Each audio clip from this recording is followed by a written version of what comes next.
首席执行官尹宁接替辞去职务，震动整个投资市场，其真实原因引发业界猜疑。回顾尹宁7年任期，公司净利逐年看涨，更在去年创出集团18年来最高水平。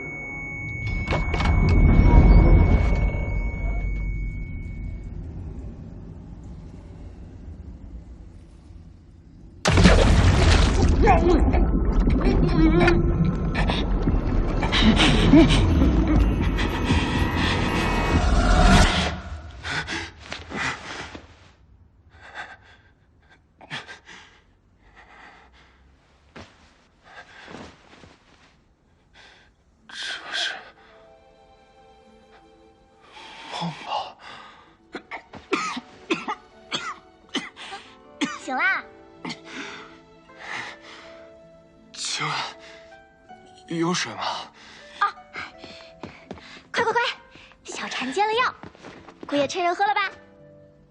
等等，你刚才叫我姑爷啊？姑爷，真够离谱的。这是哪儿啊？江陵苏府啊。苏府。姑爷，干什么去？哎呦，你现在这样出去，要是出点什么事，我怎么跟小姐交代啊？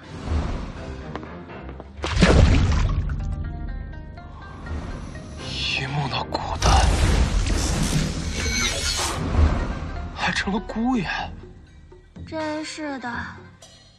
唉，浦园灯会那么热闹，小婵却只能在这里照顾你。这花的是我啊！